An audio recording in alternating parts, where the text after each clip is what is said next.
Hello, everyone. Trish McCabe here. A few days ago, I posted a video on the topic of emotions, and I was having so many technical problems with it. I ended up having to take it down. So here I am to do another video on the topic of emotions. I see a lot of memes and posts about the term emotional intelligence. And I've seen a lot of people that have different ideas of what that is. I'm just going to chime in with what I think it is, and it's just my humble 2 cents, but I wanted to share it. I feel emotional intelligence is when we are in touch with our emotions. And the importance of being in touch with your emotions is so that you can find out what the cause is. Because emotions are our compass for decision making. If we don't know how we're feeling, and then most importantly, why we're feeling it, we're not going to be able to make the changes that need to be made so that we can feel better or, have the outcomes that we want, basically. Like when you go into an environment, you're going to feel something one way or the other. Anything you do, in fact, as a human being involves a feeling. Our feelings are a part of us. They're actually signals that come from our central nervous system. So whenever we're feeling something, that's our body telling us something is happening, right? It could be bad or good, and even if it's good, it's like, hey, I like this feeling, and what is it that's happening that's making me feel this way? Maybe I want to keep doing that. Now, if it's something that doesn't make you feel good, then you got to go, why do I feel bad? What's happening here? Then you can make a change. You can go in a different direction. So our emotions really are a compass from our central nervous system, guiding us and letting us know whether we're safe or not, most importantly. So there's that. But the other thing about emotions that I feel is really odd in society is our judgments about them. Like there's some kind of malady. And I see this a lot. It's kind of bothered me for quite a long time now of the, range of disorders. But mostly the two that I hear a lot is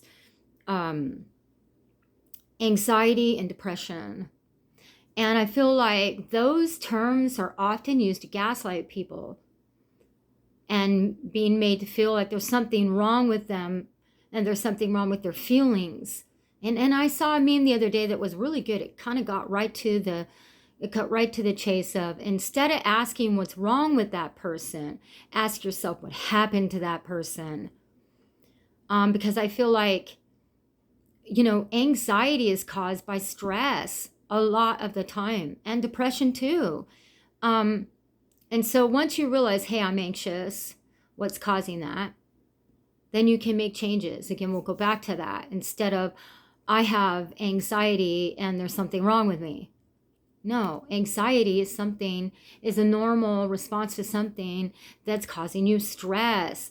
So, and the same thing with depression. I mean, man, I've had people tell me I'm depressed. And when I sit down and I say, okay, why are you depressed? Usually what they tell me is a normal response to feel depressed.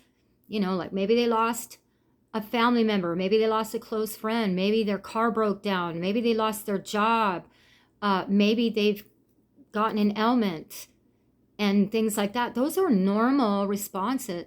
Depression is a normal response to those things, not you just have depression. I think, again, we go back to making these distinctions so that we can get clarification.